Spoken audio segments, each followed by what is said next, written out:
Como já todos devem ter ouvido falar, há alguns anos existiu uma teoria que existia um planeta desconhecido no nosso sistema solar conhecido por Nibiru. No entanto, o tema chamou tanta atenção que até a NASA veio a público desmentir esta teoria. A questão é, se a teoria é tão descabida da realidade, porque é que a maior agência de tecnologia na exploração espacial se deu sequer ao trabalho de vir negar a público várias vezes a existência do planeta?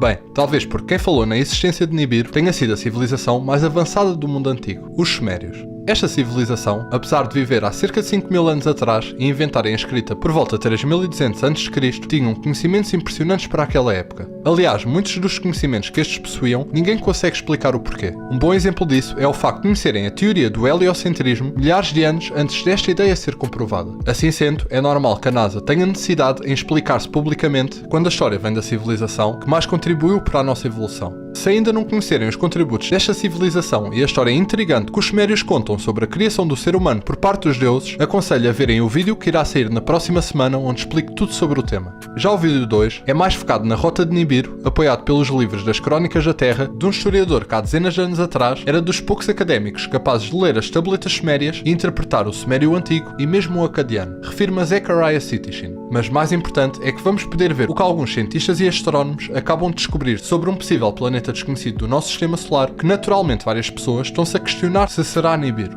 Por isso, não queres perder nada, fica até ao final, até porque, como o canal, o nosso mundo também tem hipóteses ilimitadas.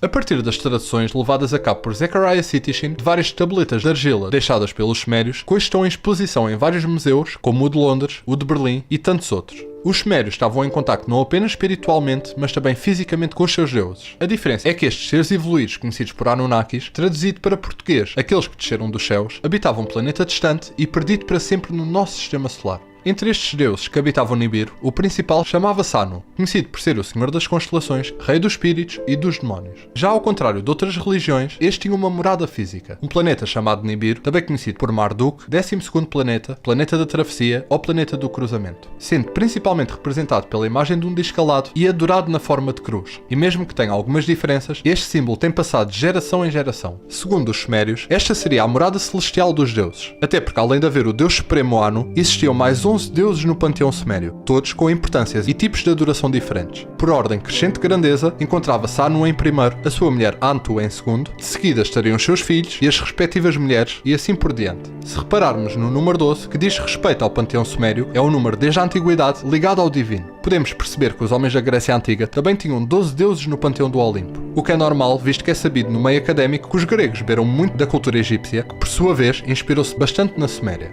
E foi na Mesopotâmia, antiga casa dos Sumérios, que estes perceberam a importância do número 12. Mas iremos deixar para o final a influência deste número nas diferentes tradições do ser humano que se mantém há milhares de anos. Prosseguindo com a história de Nibiru, porque é que este era considerado o 12º planeta? Porque por algum motivo, os conhecimentos passados pelos Anunnakis aos habitantes da Mesopotâmia, o nosso sistema solar era composto pelo Sol e 11 planetas. Hoje em dia consideramos que o nosso sistema solar possui apenas 8. Mercúrio, Vênus, Terra, Marte, Júpiter, Saturno, Urano e Neptuno. No entanto, temos 4 planetas anões: Plutão, Eris, Makmak e Haumea. Acreditando na tradução do historiador e tradutor Zecharia Sitchin, não sabemos conhecimento dos corpos celestes que os Anunnakis tinham. O que sabemos é que Nibiru seria o 12º planeta e que entre os 12 se encontrava também a Lua. Mas porquê é que uma civilização com um conhecimento tão profundo da astronomia diria que a Lua é um planeta? E é isso que iremos ver. O planeta Nibiru, ao contrário de outros planetas, teria uma rota elíptica, que faria com que se aproximasse do centro do sistema solar e, consequentemente, do nosso planeta Terra a cada 3.600 anos. O único problema é que algumas destas passagens o planeta estaria tão próximo da Terra que poderia causar acontecimentos catastróficos, até porque algumas das suas luas poderiam embater contra o nosso pequeno planeta e principalmente porque as informações que nos são passadas é que este era maior que a Terra e que poderia ter várias vezes a massa da mesma. Assim sendo, só o facto de passar perto já causaria algumas perturbações.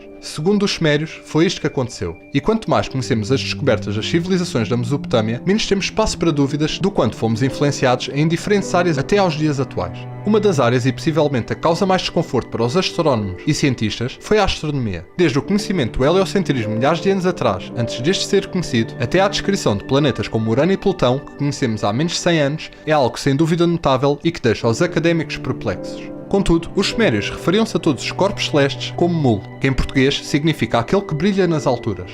Uma tábua da terceira dinastia Dur, entre 2112 e 2004 a.C., possui uma lista de corpos celestes tão detalhada que os académicos modernos tiveram pouca dificuldade em perceber que se tratava das constelações que conhecemos dos dias atuais, assim como os signos do zodíaco. Assim sendo, os habitantes da Mesopotâmia foram os primeiros a dividir os céus em 3 partes. Mas sem dúvida que foi na obra conhecida pelo Épico da Criação de Gilgamesh que o tradutor e autor do livro 12º Planeta, Zecharia Sitchin, se surpreendeu. Isto porque nos escritos rapidamente percebemos que muitos dos planetas têm os nomes dos deuses que eram adorados pelos sumérios. Designadamente Enki ou Ea, que representava Neptuno, Urano, que representava o deus supremo Anu, e por aí em diante. Mas a verdadeira história deste planeta intruso começa na placa do Épico da Criação, que também data o 3º milénio a.C. Aqui podemos observar os diversos planetas do Sistema Solar, que podemos identificar pelas posições, mas também pelos tamanhos que mostram alguma exatidão. Entretanto, existiu algo que chamou a atenção não apenas de Zecharia Sitchin, mas também dos mais curiosos. Isto porque existia um planeta por trás de Plutão que parecia ser bem maior que a Terra. Naquela época, o nosso planeta era conhecido pelos sumérios como Tiamat, ou seja, a dama que gera vida. O que, como sabemos, faz todo o sentido, visto que o nosso planeta é, sem dúvida, o que mais tem condições para a existência de vida dentro do nosso Sistema Solar. Este planeta desconhecido seria o tão misterioso 12º planeta, ao qual os sumérios também chamavam de Marduk, assim como o deus babilónico. Os escritos que acompanham esta representação falam-nos de como os planetas foram criados. E no caso de Nibiru ou Marduk, o Épico conta-nos: no coração da profundeza, Marduk foi criado. O que acaba por fazer todo o sentido se este estiver realmente localizado atrás de Plutão. O problema é que este teria uma rota elíptica movimentando-se em sentido anti-horário. Como é que sabemos isto? Bem, no Épico da Criação este passou primeiro por Neptuno e depois por Urano, dirigindo-se assim para o centro do Sistema Solar. Segundo os babilónicos, este voltava a cada 3600 anos e possuía 4 luas. As luas eram descritas como os ventos que serpenteavam Marduk como remoinhos. Obviamente que a massa de um planeta de grandes dimensões, rodeado por 4 luas, seria motivo de preocupação, não só para Tiamat ou para o nosso planeta Terra, como para todos os outros planetas. Nesta passagem, o 12º planeta acertou com a posição de Tiamat e houveram grandes perturbações. Ele gerou correntes, perturbando Tiamat.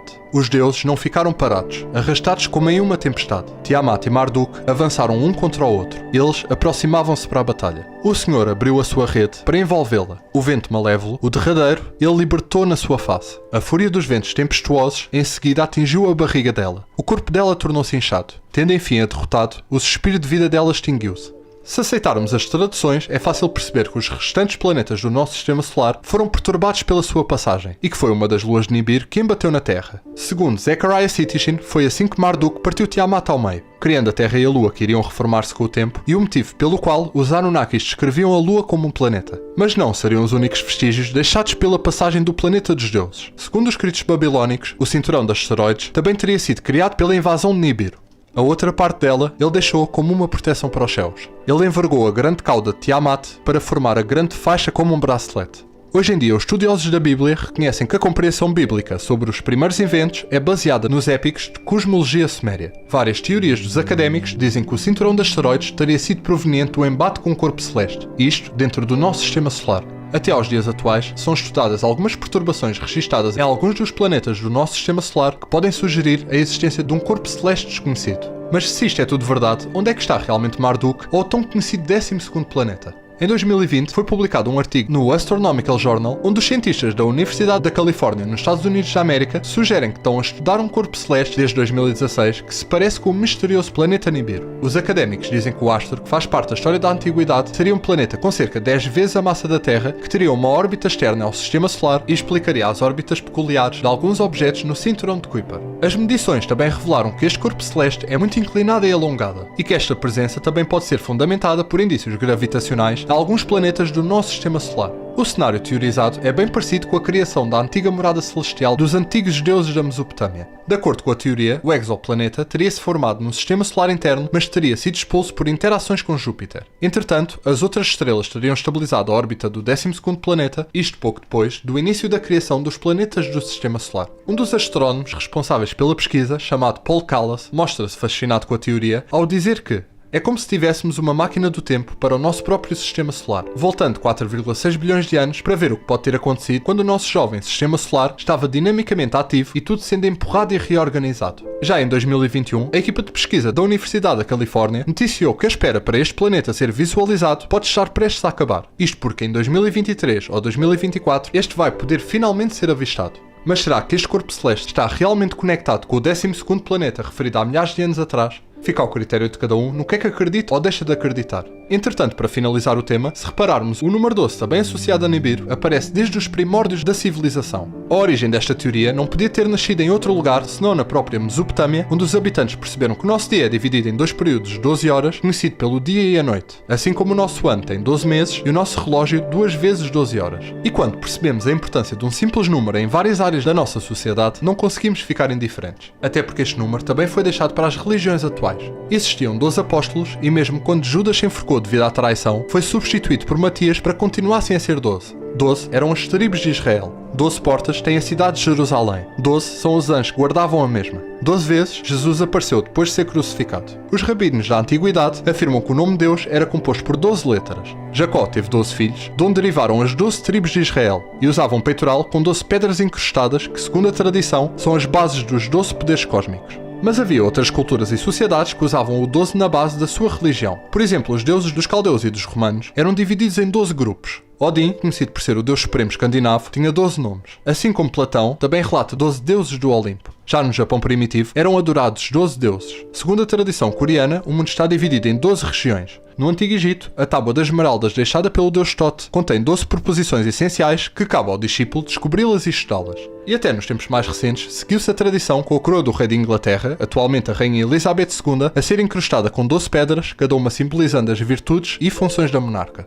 Na área da astrologia, como podemos observar, as casas do zodíaco são 12, assim como os signos. Já o zodíaco chinês também utiliza o 12 como base. São 12 animais e cada um representa um ano que completarão um ciclo de 12 anos. Os antigos alquimistas também consideravam o 12 um resultado triado dos elementos básicos, conhecido por serem o mercúrio, enxofre e sal com os 4 elementos, fogo, terra, ar e água. E para finalizar, as matrizes das cores primárias, secundárias e complementares também são 12. Independentemente da precisão ou da veracidade da história sobre Nibiru, sem dúvida que a civilização sumérica foi uma das mais fascinantes que já existiu e que sem a mesma não teríamos dado o salto evolutivo para nos tornarmos quem somos hoje. Contudo, a imprensa decidiu descredibilizar o tema ao lançar notícias falsas sobre o possível regresso de Nibiru, tanto que muitas pessoas deixaram de procurar respostas. O mais interessante é que milénios antes da imprensa ter sido inventada por John Gutenberg ao usar uma prensa móvel, os sumérios já tinham a sua ao imprimir símbolos pictográficos no barro molhado.